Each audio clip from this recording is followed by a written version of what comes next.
साथियों नमस्कार। इतिहास के आंचल में एक बार फिर आपका हृदय से स्वागत। आज हम इतिहास के आंचल में जोधपुर, जो मारवाड़ राज्य के नाम से जाना जाता है, उनके राजा मान सिंह की एक कथा सुनाने जा रहे हैं। मैं देवेंद्र काणेराव इतिहास के आंचल में आपको चलचित्र रेखा चित्र के माध्यम से मान सिंह के दरबार में ले चलता हूँ। 9 कोटि के राजा, मारवाड़ के धनी, अपने दरबार में सिंहासन पर सुशोभित बैठे हुए हैं।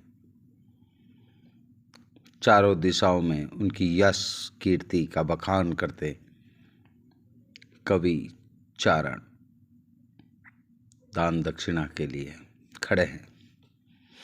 किंतु एक बुजुर्ग चारण चिंतित मुद्रा में दरबार में सिर लटकाए बैठा हुआ था। तभी मान सिंह ने यकायक पूछ लिया कि कवि महाराज, आपके चेहरे की मुद्राएं कुछ विलक्षण दिख रही हैं, चिंता से घिरी हुई है, कृपया कर उसका कारण बताएं। तो वो चारण कवि अपनी उठी हुई नज़रों से राजा को कहता है कि महाराज, ये चिंता की मुद्राएं मेरी नहीं बल्कि संपूर्ण जोधपुर राज्य की हैं। तो क्या हुआ, ऐसी क्या चिंता है? कि महाराज, आप कितने सज्जन परोपकारी राजन है, किंतु आपका कोई वारिस नहीं, आपका कोई बेटा नहीं, आपके बाद राजा कौन बनेगा, यही चिंता मुझे सताई जा रही है। तो महाराजा ने कहा कि पूत और पानी नसीब का है, अगर अपने नसीबों में होगा तो पुत्र भी हो जाएगा। तो चारण कवि कहता है कि इस समस्या का हल है मेरे पास महाराज। तो राजा बोलते हैं कि अगर हल आपके पास है तो अवश्य शीघ्र बताइए कि उसके लिए आपको पोकरण की एक लड़की से शादी करनी पड़ेगी, जो है जरूर बहुत ही गरीब किंतु भाग्यवान है, सुलक्षणा है। भाटी कुल में जन्मी उस लड़की से यदि आप शादी करेंगे तो निश्चित ही आपको पुत्र रत्न की प्राप्ति होगी। राजा मान सिंह ने पोकरण में भाटी परिवार में शादी हेतु उस वधू पक्ष के परिवार में अपना नारियल भिजवाया और शादी का संदेश दिया। शादी बड़े धूमधाम के साथ हुई और रीति रिवाज के तहत उस लड़की के साथ उसका भाई, जिसका नाम था भैरू सिंह भाटी, वो भी अपनी बहन के ससुराल में आए। भैरू सिंह भाटी दिल के बहुत ही डाकी, रंग के कुरूप और गरीब परिवार से संबंधित, लेकिन हृदय से बहुत ही निश्चल एवं पारदर्शी थे। वो अपने बहन के ससुराल में जोधपुर साथ आए, वहाँ पर रहे।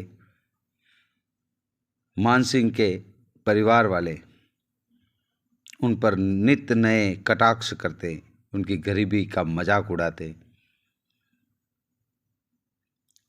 भैरू सिंह मन ही मन बहुत दुखी होता और एक दिन भैरू सिंह ने उस राजाओं के सामने विरोध प्रदर्शित किया। तो उन राजाओं ने कहा कि शुक्र करो कि तुम्हारी बहन से हमारे राजा ने परिणय सूत्र निभाया है, वरना तुम्हारी औकात ही नहीं कि तुम हमारे साथ बैठ सको। तो और ज़्यादा दुखी होकर के भैरू सिंह भाटी अपनी बहन के पास गए और कहा कि अब मैं यहाँ नहीं रहूँगा, यहाँ पर आपके ससुराल वाले मेरी मजाक उड़ाते हैं।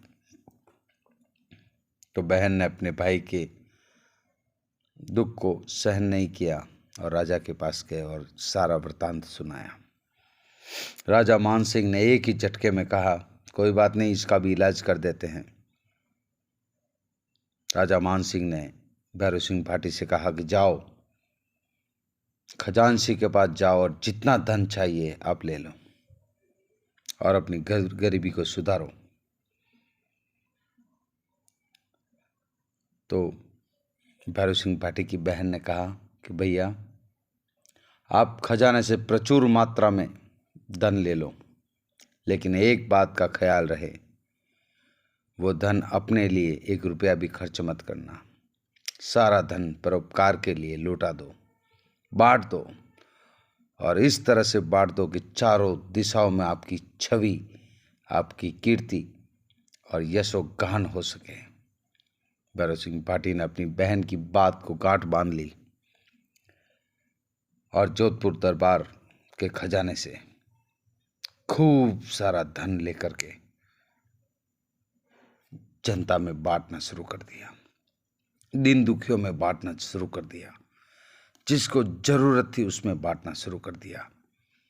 और बांटते बांटते उनका व्यक्तित्व ऐसा बन गया कि दानवीर कर्ण की भांति भैरव सिंह भाटी भी उस देश काल में जाने लगा।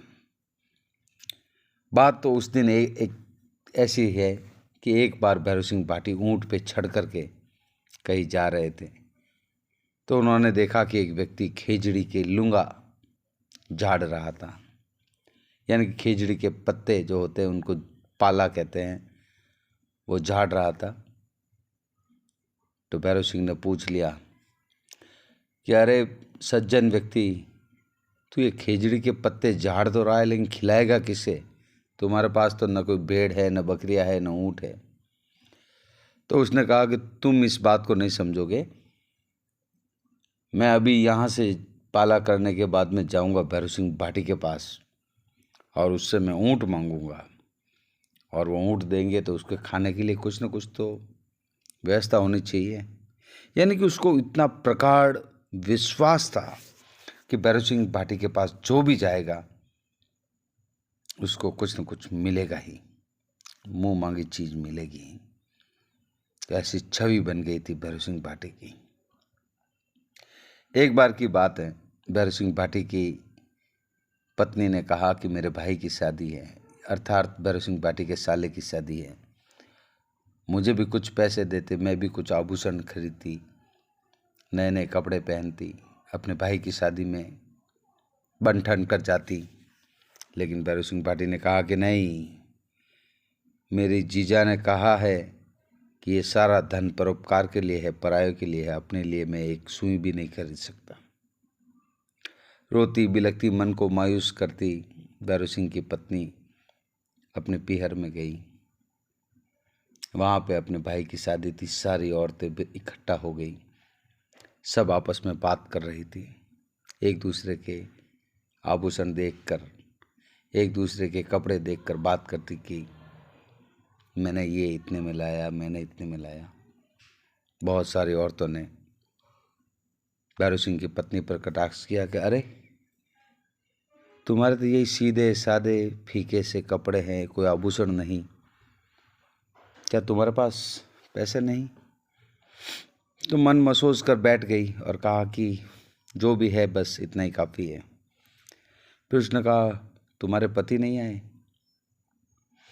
उसने कहा वो भी आ जाएंगे, जब समय होगा तो वो भी आ जाएंगे। इस तरह से बातें चल रही थी।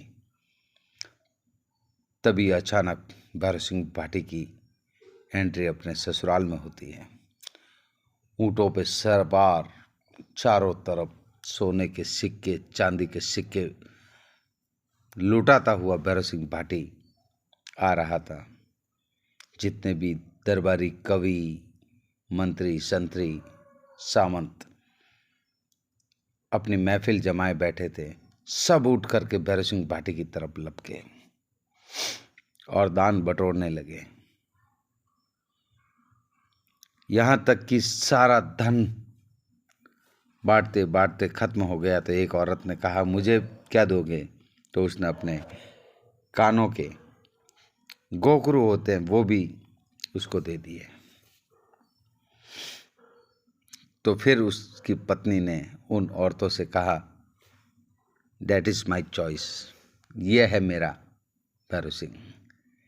इतने समय तुम मुझे ये उलाहना दे रही थी कि तुम मेरे पास क्या है, क्या आभूषण है, क्या कपड़े हैं, वो सब कुछ है न है, मेरे पास ये है। सब जने भैरव सिंह पाठी की जय जयकार करने लग गए। तो इस तरह से भैरव सिंह पाठी ने अपने व्यक्तित्व से अपना नाम ही नहीं, अपना व्यक्तित्व भी निखार दिया।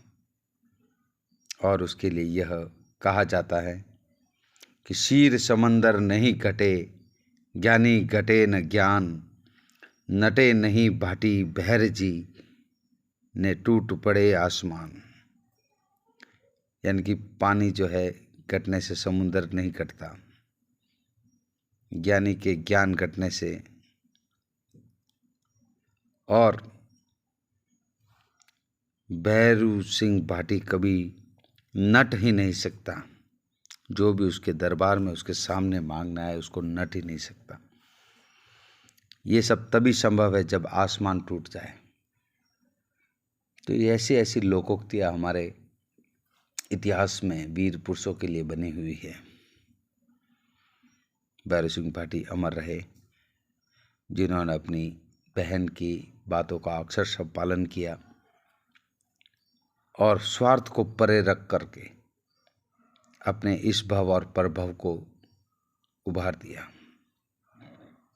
इतिहास के आंचल में मैं देवेंद्र काणेराव आज इतना ही। फिर मिलते हैं नई कहानी, नई कथा, नए इतिहास के साथ। जय हिंद, जय भारत।